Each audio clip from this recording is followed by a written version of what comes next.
Hi, welcome to this tutorial for Photo Story.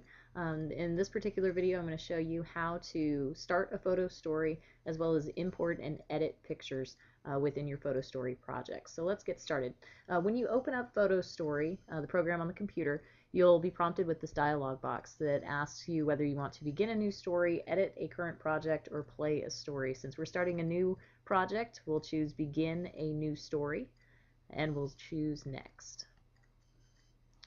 And so the next step is importing and arranging your pictures into your project. And so this is where I would recommend having all your pictures ready to go in one spot.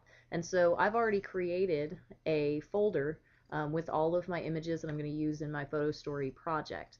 So that'll make it easier to import all the pictures at once and make the project go a little bit faster. So if you click on Import Pictures, it'll give us our various options of where you can find your files. And so it's come up to the images I'm going to do. This is going to be a photo story about my trip to Washington, D.C. So we have lots of images of the different monuments and attractions. So we'll choose the photos that we want to include and click OK.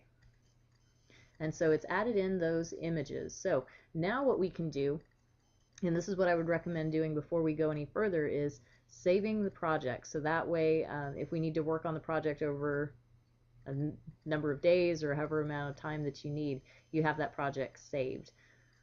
So if you click on Save Project, and we'll just go ahead and call it Washington, D.C., and save it. And then that way we've started that process of saving the project as we're working on it, so we don't lose what we've done so far.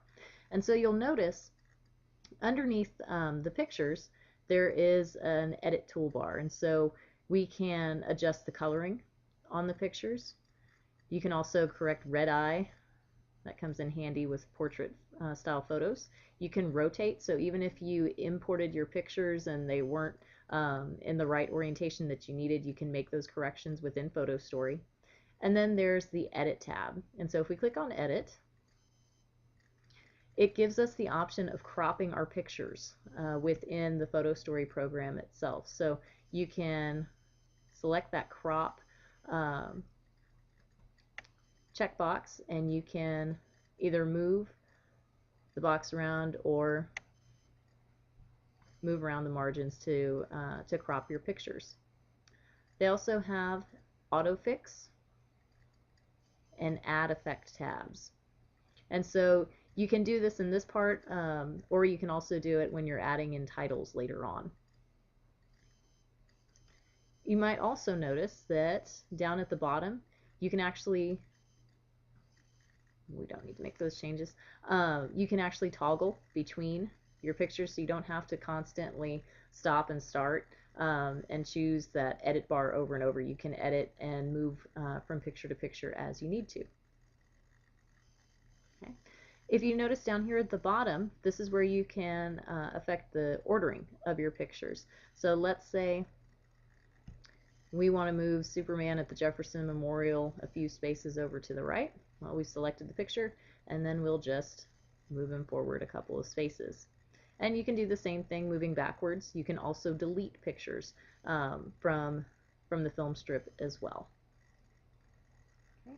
So once you have your pictures in order and you feel like they're the way that you need them to look, we can move on to the next step, which is adding title to your picture. So if you want to add text to your images, there's a lot of flexibility with this. You can choose various fonts within Photo Story to give it the right kind of look and feel that you want. You can also mess with the alignment as well as the orientation. So let's say I just want to title this Batman. Okay, I can center align it. I can align it to the left or to the right. I can also put it at the top, middle, or bottom of the picture. And so you can also add the effects like I talked about before. And so just to kind of demonstrate some of the different effects that exist, you can see you have lots of different things to choose from. So you can really do a lot with Photo Story in terms of creating a mood for the slideshow that you're creating. And so you can add those titles and move on to the next picture and so on and so forth. And so that's how you import pictures and add titles to pictures within your photo story.